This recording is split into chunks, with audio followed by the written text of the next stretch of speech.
Demonstrasi kontekstual modul 3.1. Pengambilan keputusan berbasis nilai-nilai kebajikan sebagai pemimpin. Pendidikan Guru Penggerak Angkatan 8, Hani Rafikoh, SMP Negeri 1 Negara. Fasilitator Muhammad Sadik SPD, pengajar praktik Niputu Eka Sulistiawati SPD MPD. Wawancara 1 bersama Nur Yasin SPD, Kepala SD Negeri 2 Loloan Barat. Assalamualaikum warahmatullahi wabarakatuh. Selamat siang Bapak. Ya, selamat siang. Ya, perkenalkan saya Hani. Pada kesempatan ini saya mendapatkan tugas untuk mewawancarai pimpinan terkait bagaimana pimpinan mengambil keputusan terhadap masalah-masalah yang terjadi di sekolah. Ya, sebelum kita mulai bisa Bapak perkenalkan dulu.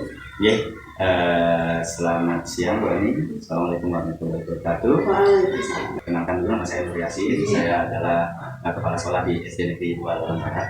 Oke, terima kasih Bapak atas kesempatan yang diberikan kepada saya juga hari ini. Saya bisa mewawancari Bapak. Jadi dalam hal ini ada beberapa pertanyaan yang ingin saya ajukan Bapak. Nah, yang pertama, gimana nih cara Bapak mengidentifikasi kasus-kasus yang merupakan dilema etika atau rujukan moral? Ya, Bu. Kalau kita mengidentifikasi mana yang masuk dilema etika ataupun itu rujukan moral, itu udah pasti kita jenis masalahnya ya. Kalau misalkan memang dia tidak terlibat dengan hukum, itu berarti masuk ke dalam rujukan moral.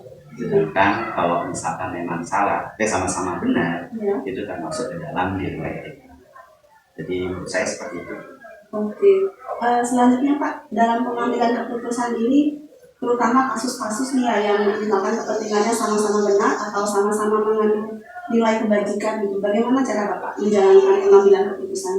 Ya, tentu saja Bu, dalam hal ini biasanya kita itu tidak luput kalau misalkan ada permasalahan yang sama-sama, pilihan yang sama-sama benar.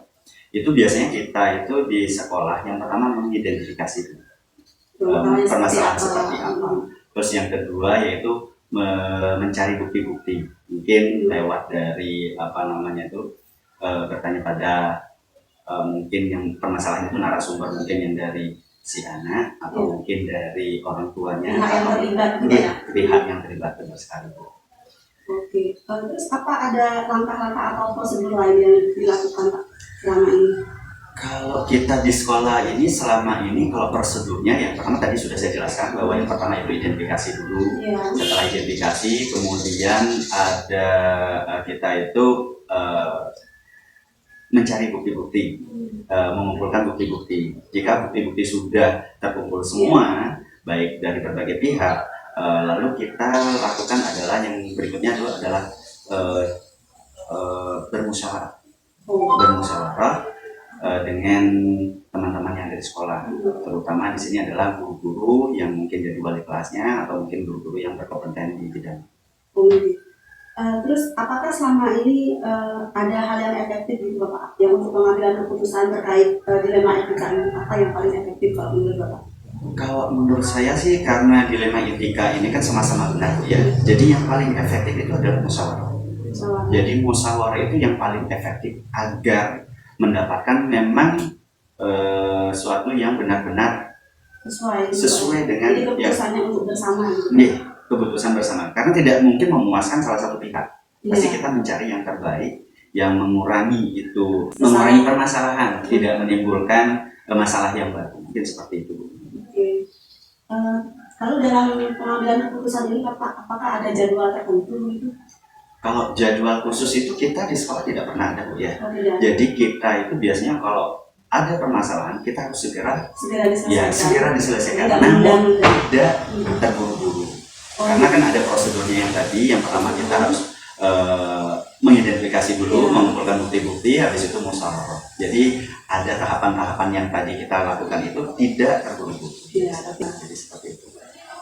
Terus ada Kak faktor-faktor atau orang gitu Pak yang bisa membantu atau mempermudah dalam pemecahan kasus ini? Jadi kalau misalkan kasus seperti dilema etika ini pastinya kita itu pasti ada pendukung ya. Seperti orang-orang seperti yang Ibu jelaskan tadi itu bahwa faktor pendukungnya adalah satu orang-orang yang terlibat. Nah itu udah pasti. Kemudian kita bagaimana masyarakat di sini mungkin dari kerabat dari saudara kerabat dari anak tersebut. Lalu kemudian di sini ada ketua komite, bisa kita gunakan sebagai faktor pendukungnya. Berarti masing-masing punya perannya, Pak, ya? Punya masing-masing punya peran. Oke, nah dari semua hal yang Bapak sampaikan tadi, pelajarannya apa nih Pak, berdasarkan pengalaman Bapak dalam mengambil keputusan terkait dilema etika ini? Jadi kalau pelajarannya ini, yang penting sekolah itu mau bersinergi dan berkolaborasi dengan baik guru, masa kita, orang tua wali murid, ataupun dengan komite sekolah. Jadi ataupun aparatur yang ada di aparatur yang di masyarakat. Jadi semuanya terlibat. Semua terlibat. Jadi kita harus berkolaborasi dan bersinergi. Itu yang penting. Oke, baik. Terima kasih Bapak atas waktunya. Terima kasih Bu Hani. Wawancara kedua dilakukan bersama Kepala SMP Negeri 1 Negara, Bapak Ikete Tastre, SPD, MPD. Selamat siang Bapak. Selamat siang. Ya. Hari ini saya bertugas untuk bertanya atau mewawancarai Bapak Kepala Sekolah terkait peran Bapak sebagai pemimpin dalam pengambilan keputusan di sekolah. Nah, dari beberapa pertanyaan yang ingin saya tanyakan, yang pertama nih, bagaimana Bapak mengidentifikasi kasus-kasus yang merupakan dilema etika atau rujukan moral? Baik, untuk menangani kasus-kasus yang merupakan dilema etika atau rujukan moral itu biasanya kita tentu merunut kepada SOP sekolah dan budaya sekolah serta norma-norma yang ada di sekolah untuk penyelesaiannya. Jadi norma yang kita yakini itu Pak, itu yang digunakan sebagai rujukan. Betul. Nah, selanjutnya bagaimana Bapak menjalankan pengambilan keputusan ini, terutama untuk kasus-kasus di mana ada kepentingan yang sama-sama benar. Baik, berkaitan dengan pengambilan keputusan yang merupakan cerminan bahwa itu sama-sama benar, gitu. Tentu kami punya prinsip, yakni kolase, koordinasi, kolaborasi, sinergi, dan edukasi. Ini yang kami gunakan biasanya untuk pengambilan keputusan. Kami merencanakan dan mengambil keputusan berdasarkan masukan-masukan juga dari stakeholder yang ada di sekolah, itu yang juga kami pertimbangkan dalam mengambil satu keputusan. Oh, oke. Lalu apa ada langkah-langkah atau prosedur lain yang biasa Bapak lakukan selama ini?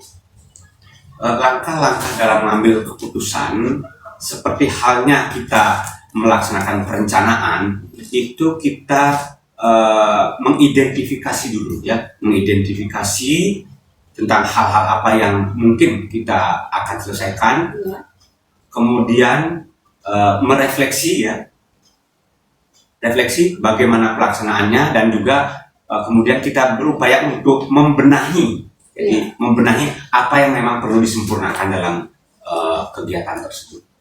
Iya, baik. Lalu selama ini hal apa nih Pak yang Bapak anggap efektif dalam pengambilan keputusan terkait kasus dilema etika ini? Nah, kita tentu berpikir bahwa ada prinsip, ada konsep think win-win. Jadi berpikir menang-menang, tidak ada berpikir kalah menang. Jadi dari sesuatu yang memang semuanya sama-sama benar, kita akan memilih yang mana mungkin skala prioritas yang kita kedepankan untuk kita laksanakan. Oh iya, benar sekali. Terus tantangannya ada nggak Pak? Tantangan dalam pengambilan keputusan terkait dari kasus dilema etika ini? Ya, tentu saja tetap bahwa tantangan dalam mengambil keputusan karena semuanya sama-sama benar, sama-sama baik, hanya saja bahwa yang mana yang perlu didahulukan, yang mana mungkin di berikutnya untuk diambil keputusan. Jadi selalu kami berkoordinasi dengan pengampu kepentingan, baik dengan waka, dengan guru, dengan komite, dan juga dengan pengawas pembina dalam menentukan tentang skala prioritas tersebut. Pertanyaan selanjutnya Bapak, apakah ada jadwal atau waktu tertentu dalam menyelesaikan sebuah kasus atau masalah ini Pak? Ya, baik. Budaya kami di sekolah itu tentu lebih cepat lebih baik. Jika ada kasus-kasus tertentu, secepatnya kami melaksanakan koordinasi, kolaborasi, dan sinergi untuk ambil keputusan itu. Jadi memang tidak ada jadwal secara khusus, tapi jika muncul permasalahan, kita tentu akan Segera secepatnya. diselesaikan, Pak, ya. Terus ada nggak orang atau faktor yang mempermudah atau mendukung Bapak dalam pengambilan keputusan? Ya, tentu saja bahwa dalam mengambil keputusan, stakeholder, jadi seperti WKB, Ya. kemudian Bapak Ibu Guru, Ya. kita mintai keterangan, kita mintai masukan, di samping juga dengan pengawas pembina yang merupakan mitra kerja serta komite pengurus komite dari sekolah. Oke. Terakhir nih Pak, pertanyaannya, pembelajaran apa nih yang dapat Bapak petik dari pengalaman dalam mengambil keputusan selama ini terkait dilema etika? Ya, pembelajaran yang dapat kita petik bahwa kita harus menjunjung tinggi sebuah demokrasi itu. Jadi pengambilan keputusan bukan semata-mata untuk kepentingan sendiri, tapi untuk kepentingan bersama, sehingga harus memperhatikan aspirasi dari teman-teman, dari Bapak Ibu Guru, dari Waka, kemudian juga dari komite serta pengawas, sehingga kita ramu itu untuk mengambil keputusan. Jadi esensinya adalah sebuah demokrasi itu harus kita kedepankan dalam mengambil sebuah keputusan. Baik Bapak, terima kasih atas waktu yang sudah diberikan. Ya, terima kasih. Hasil analisis dari wawancara yang sudah dilakukan. Hal menarik dari wawancara tersebut, kedua kepala sekolah sudah memahami perbedaan dari kasus dilema etika dan budaya moral. Bersamaan dari wawancara, kepala sekolah sebagai pemimpin melakukan langkah-langkah yang sama dalam penyelesaian masalah dengan melibatkan stakeholder sekolah dan mengutamakan musyawarah. Rencana ke depan, para pemimpin dalam mengambil keputusan dilema etika selalu melibatkan stakeholder sekolah. Efektivitasnya diukur dari masalah dapat terselesaikan dengan alternatif win-win solution. Saya pribadi menerapkan prinsip care-based thinking dalam pengambilan keputusan terkait dilema etika. Prinsip ini akan saya terapkan begitu menemukan masalah baik terkait dilema etika maupun bujukan moral.